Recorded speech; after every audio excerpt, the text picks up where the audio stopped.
10 stupid lottery winners.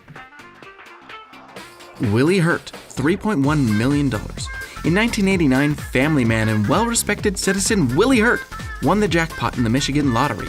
Over the next 2 years, he burned through a large portion of his cash on a crack cocaine addiction. This led to his divorce as well as losing custody of his children. The divorce cost him the majority of what was left of his money.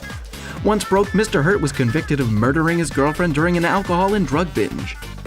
Jose Antonio Quantock, $750,000. Jose had been staying in the U.S. illegally when he won a lottery in Georgia. He asked his boss, Eric Cervantes, to claim the money for him. Mr. Cervantes claimed the money for himself, and as a result, Mr. Quantock took his employer to court. In the end, after many legal issues, the majority of the money was spent on attorney fees and punitive charges. Evelyn Adams, $5.4 million. This lucky New Jersey lady won the lottery twice over the course of 2 years for a grand total of $5.4 million. Perhaps feeling high on her luck, she decided to take her winnings to the casinos in Atlantic City.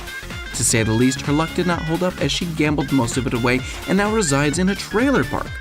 Vivian Nicholson, £152,319. When Vivian's husband won a lottery football pool in 1961, she decided to take liberty to spend. Vivian became detached from friends and family while spending her husband's winning on haute couture. After her husband was killed in a car accident, Vivian spiraled even further down the spending spree hole. In the end, she became penniless and completely removed from her family and friends.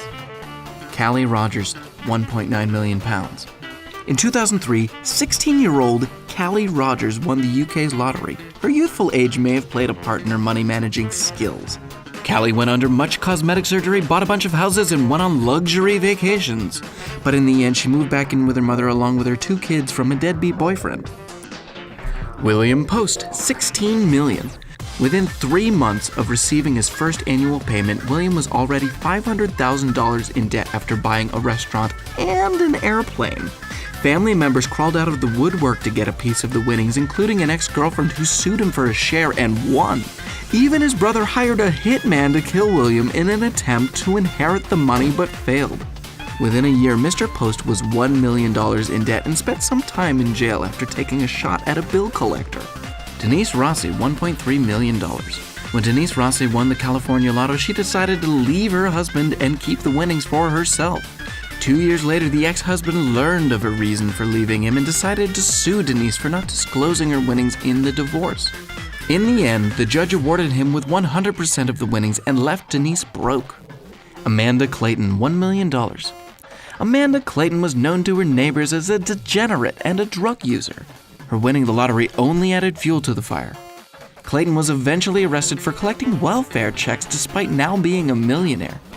After spending some time in jail and paying fines for welfare fraud, she died of a drug overdose. Americo Lopez, $24 million. When Americo Lopez won a cool $24 million, he decided to retire from work and live the good life. Mr. Lopez failed to mention that winning the lottery came from a split share of tickets from 5 other fellow employees. His ex-coworkers took him to court and got their rightful earnings. Mr. Lopez had to give up $20 million of the winnings along with legal fees. Michael Carroll, £9.7 million. In 2002, the self-proclaimed King of Chaves, Michael Carroll won the jackpot in Britain's national lottery. Over the course of 5 years, he spent all his cash in the fast lane with cocaine, hookers, and demolition derbies in his own backyard. Mr. Carroll now works at a biscuit factory after he could not get his old job back as a garbage man.